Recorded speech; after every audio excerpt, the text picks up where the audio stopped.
Hello and welcome to Used Car Heaven. So life has gone well, you've made it, you've got your big house and a bit of space. Lovely. What you need now is the other stuff that goes along with it. We're talking cars, flash stuff, things like, Ferraris, a bit like all of these. And that's our subject this week. Welcome to our Used Car Heaven Ferrari special. Oh boy. And here he is, the luckiest man in the world. He's known as Shiraz Sheikh, or Sheikh to his mates, and he's a Ferrari nut. He's already got two, now we're looking for another. Boy, have we got a treat in store for him. Sheikh, welcome to the programme. Thank you. Thanks for coming on, not just because it's nice to see you, but also because you're a great excuse to have these gorgeous cars. It's my pleasure. So we've got 3 Ferraris to play with. Gonna have a go in all of them. Oh, good. And have a good test of them. But first up this, 550 Maranello. Now, of course, you're going to be familiar with this because you love all Ferraris. What do you think of it? It's a 12-cylinder front engine. Gorgeous looks, stunning, bit big. It's very big, indeed. Yeah. I mean, to my money, this is, I think, one of the most beautiful cars there is on the market today. It's stunning. But it is, of course, very different to your own Ferraris. Yeah. 328, 308, they're mid-engined, 2-seaters. So we've got this, which is kind of the modern equivalent, the 360 Moderna. Replace the 355, of course. What do you reckon to it? I think this is the one. This is, it's got the looks, the colour, the engine in the back. It's the classic everything. Ferrari, isn't it? This is what Ferraris are. I mean, it's the schoolboy, bright red Ferrari. You can just see it. It's got the stunning looks and everything. It moves even when it's stationary, if you know what I mean. But we thought we'd do something a bit different as well. Yeah. Not just that, we've got this. From a 2-seater to a 4-seater, a 456. This is the grown-up Ferrari, if you like. A bit too grown-up for me, really. It's 4 seats, engine in the front. You're complaining? I'm not complaining. You're complaining about a Ferrari? I'm just it's not still quite a Ferrari. there Get yet. it and give it a drive. Not quite there He's yet. Going to find fault with this. I'm going to have a drive and see what I can... Yeah, we'll have a go, eh?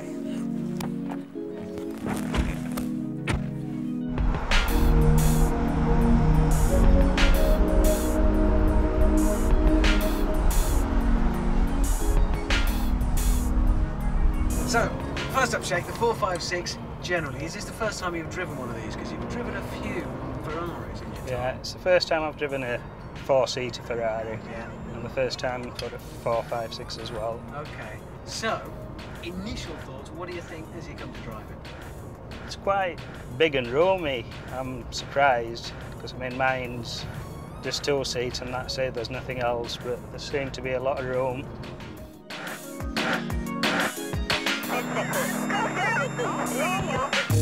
It's a 4-seater. I'm not quite ready for a 4-seater yet, but I think I would like to try this on the track, because I think it's got the power for the track as well. And not ready for a 4-seater. It's a Ferrari, Sheikh. It's not exactly a Volvo. Yeah, but I'm still in the 2-seater thing yet. There is no pleasing some people.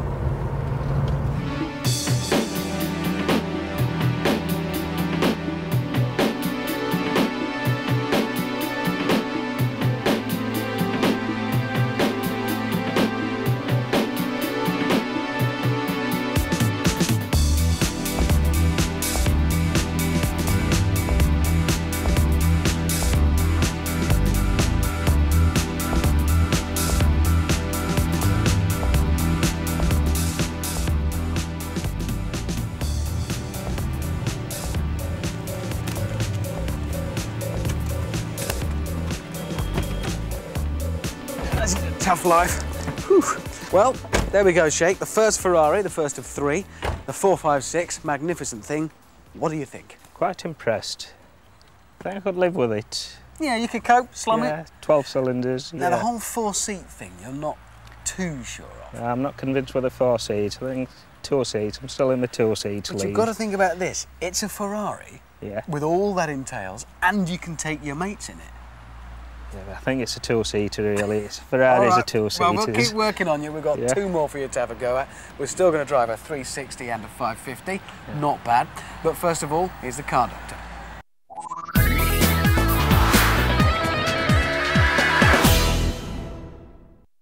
Right, today we're looking at Land Rovers, and this is an early 70s Series 3. It's in really good condition because they go on forever. But I've got a couple of tips to help you out when you're buying one.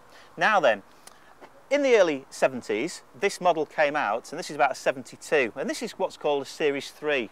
The model before this was a Series 2A, and the reason I'm telling you this is it's quite significant because on the Series 3s they actually started making the chassis out of much thinner material. Now what I mean by a chassis is that the reason you see Land Rovers in so many different models, shapes, sizes, sort of army vehicles, fire engines, and vehicles like this on the road is because they have like a steel chassis and then they bolt the body on top. Now this chassis is usually very strong, but on this series of Land Rovers, like I say, Land Rover went for a slightly thinner metal and they do suffer from heavy corrosion. So you're looking all along the chassis, but in particular these outriggers here, which you can see, and they do go terribly, terribly rusty. So this is something you've got to look out for. Now, a Land Rover is just like a big Meccano set and everything just bolts on. So you can repair most things at home. But the chassis, that's something slightly different and you may need professional help with that. So if you're thinking of buying one or you've got one, make sure that the chassis area, front, back and the outriggers are in good condition. Otherwise, you could be into hefty money.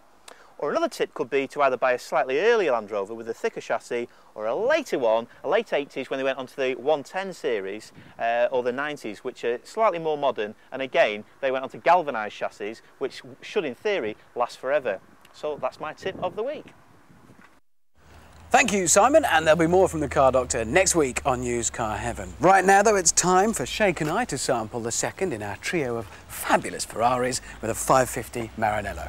Hoorah! Looking forward to this one? I've been looking forward to it all day. Again, you're familiar with the car, you know a bit about it. Yeah, the 12 cylinders in the front. Chance to have a good go in it. There's the key. Right. Take it away. I'm coming with you, though. Oh, boy.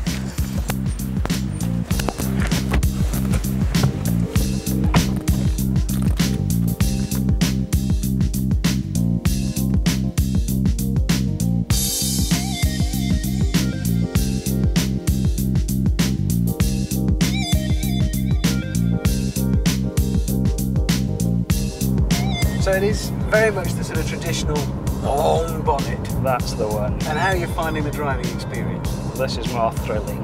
Yeah. Why? It just seems a true Ferrari, the whole power in. I think this is meant for racing, this is meant for putting your foot down, whereas the other one was more the Grand Tourer, as you put it. Whereas this is. That's what this is. What do you reckon to the interior on this one? Because it's still very plush, certainly compared to yours. Not being rude about yours at all. It's a beautiful car. Yeah. But this is very plush still. Yeah, this is. Still got the gear gate, the aluminium one, which is one of my favourites. And it's, again, it's the same maroon to go with the silver. It's quite a nice colour combination, yeah. I must say. Now I'm a traditional red and cream Ferrari owner, but I think this is growing on me, this maroon and silver, or burgundy and silver. You could be persuaded. I could. I think I could learn to live without the red and cream. I could live with this.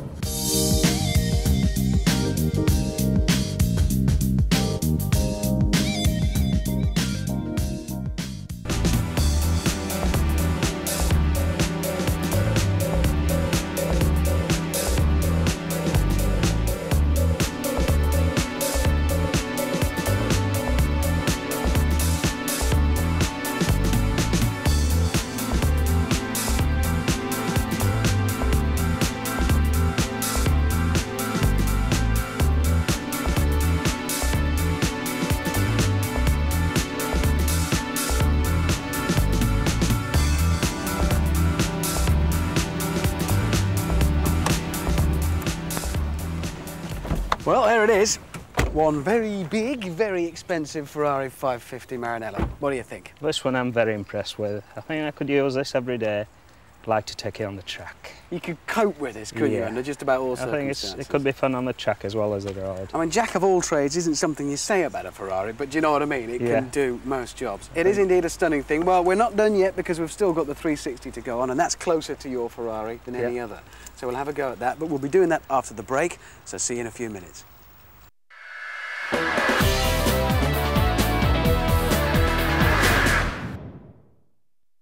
Hello and welcome back to Used Car Heaven. This week with something of a difference. It's our Ferrari special. Nice toys. We're looking for the ultimate toy for our lucky buyer. And before we get back to that and test this, the 360 Modena, Royle has an alternative suggestion.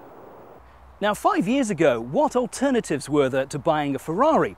To be honest, not that many. You could have a Porsche, a Boxster or a 911, but some would say there are too many on the road and they're a little bit too common these days.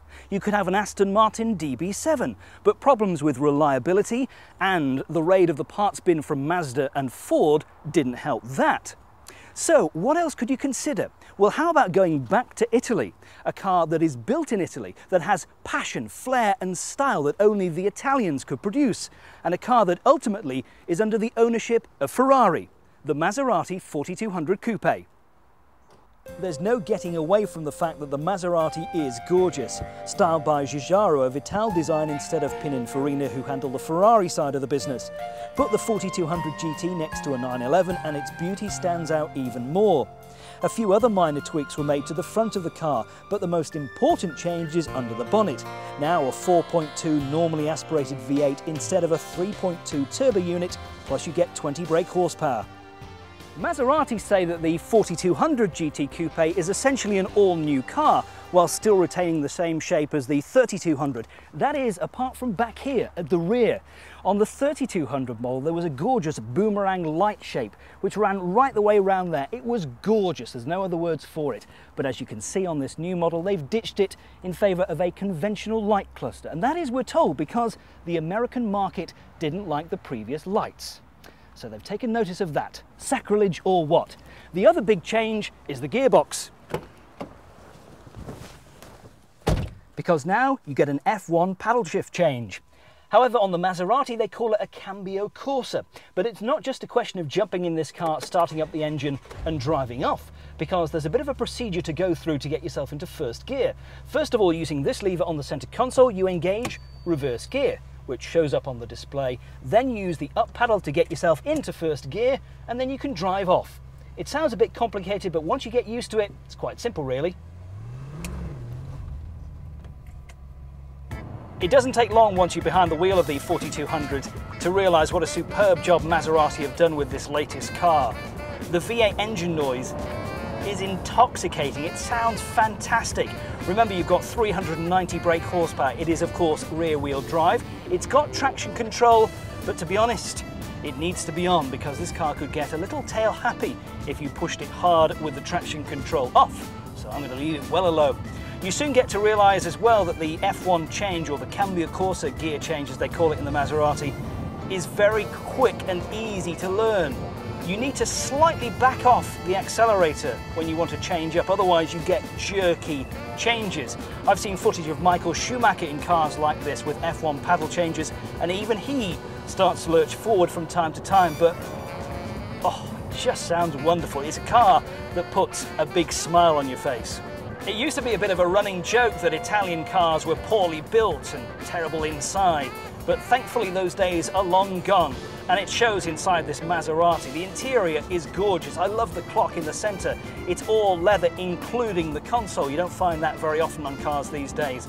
And it all sounds well put together. No squeaks, no rattles, as you would expect when you're paying over £60,000 for a new car.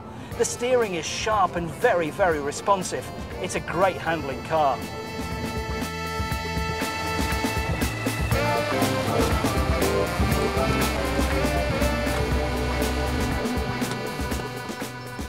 So, could I recommend the Maserati 4200 GT Coupe as an alternative? Yes, I most certainly could.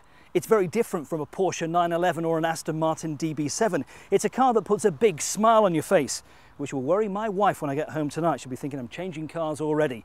But as an alternative to a Ferrari, well, it may not quite have the passion and style of the prancing horse, but it's pretty darn close. Well, thank you, Ian. Nice suggestion and a very nice car, I'm sure. But somehow, I think we've already found Shake's dream car here in the delightful form of the 360 Modena. Because you've gone all smiley on us already. You like this? I think you've sold me it already without even trying. You haven't even driven it. Well, we've got to have a go. Most definitely so. Let's get in. Oh, I think so.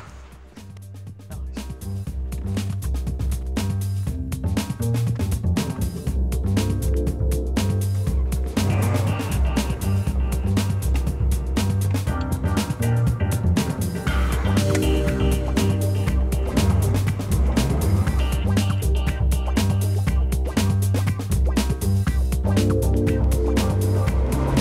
so this is much more familiar This territory. is more like it. No, the symphony's behind you. Oh yes, you can feel the vibrations in your spine. You have spent all day being a classic Yorkshireman. Just few words, only when appropriate. All of a sudden now, you're jabbering like a big girlie. As soon as you get your hands on this, that's it. Oh. The most talkative man in the world. Oh, that's such a nice sound. I mean, it is much more basic in here. It's nothing like the luxury. You don't want luxury, you want the performance and the thrills and spills. The ride is incredible. You can feel everything that's happening, can't you? It's not intrusive, it's not uncomfortable. You could be in this all day, but equally, you know you're not in a Grand Tourer this time. No, this is more... I think this is designed for the track, where you'd feel at home on the road or on the track.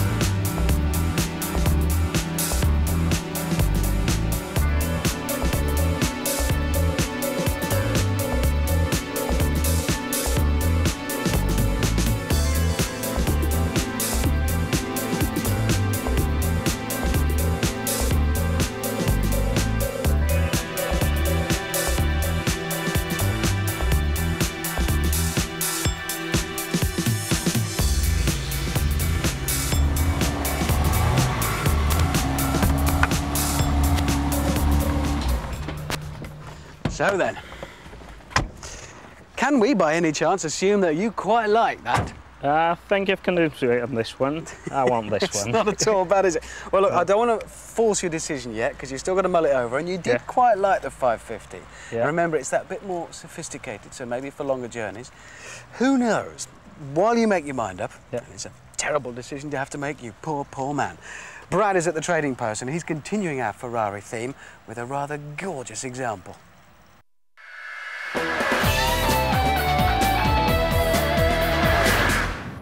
This week Andy's going to be looking at buying a used supercar. Today I'm going to talk you through a few points which are relevant to buying one of these beasts. Today I have a Ferrari 360 here, but all the points I'm going to be talking about are all relevant to buying one of these cars.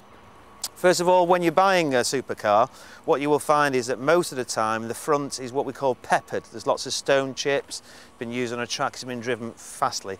Don't let that put you off too much. Most of the dealers that you buy these cars off will have had the front painted. Once again, that's not a bad thing, but just check it's a good paint job, there's no blistering on the paint, and the paint matches the colour of the rest of the car. Also look for the panels on the vehicle, make sure they match up on either side to show that they're not badly fitted. Check on the doors as well, that the doors actually match and the gap between the doors and the rest of the body is the same on the other side. Inside the car, you'll find, depending on the year of the vehicle, the condition of the leather. It can be repaired if it looks old. It can cost you up to £250 for a service which dealers offer called connelizing, where they actually repaint the leather. Always drive the vehicle when you're spending this level of money. Check the clutch operation, and all important is the service history of the vehicle. Check the service history yourself. It might be advisable to actually ring the dealers which are actually in the book which has been stamped, and check that the service is carried out. Every 3 years, Ferraris do need a big service called a cam belt service, which can cost up to £2,000 to £3,000 depending on the service. Make sure that is done, it's all important. If you're buying a soft top Ferrari, the hood operation is very important. Check the hood for wear and tear, make sure there's no rips, because it can cost you up to £5,000 to have these hoods replaced. With the engine bay as well, have a look in the engine bay. Unless you're a Ferrari technician, it's not going to make a lot of sense, but just check to see if there's any obvious sign of misuse or anything actually being replaced. Next week I'll be here again talking about another used car deal. Thanks, Brad. Nice car, by the way. Not that any of the cars on the show have been exactly shabby this week. Not a bad day, is it, really, when you wake up and you have to decide which Ferrari to go for? No, it's quite a Not a bad position. Well, you've driven all three this week, you've put them all in order, and in third place, is the gorgeous 456, so why doesn't this work for you? I'm not quite ready for the 4 seats yet. I think in quite a few years' time. It's a nice car, but sophisticated, just glamorous me, and comfortable though it is, not quite right yet. No. All right then, in second place of the 3, what I still say is one of the most beautiful cars you can buy, the 550.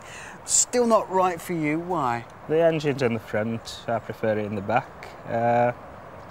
It's a bit too grown up for me. So although it is a compromise, it will do racetracks quite happily. Yeah, I think I'd like it on the track and the road, but not quite right, a bit too much of a compromise. Yeah. You want something even more focused. Something, in fact, a bit like the incredibly focused 360. This is the one for you. This is it. You've talked me into it. You didn't take any talking at all. It's right. The engine's in the back. The right noise, the right shape, everything. It's got everything you want, It's really. got everything, yeah. Well, obviously, I agree. It's gorgeous. Good luck. I think the right decision. I can see why that more focused approach is the one for you.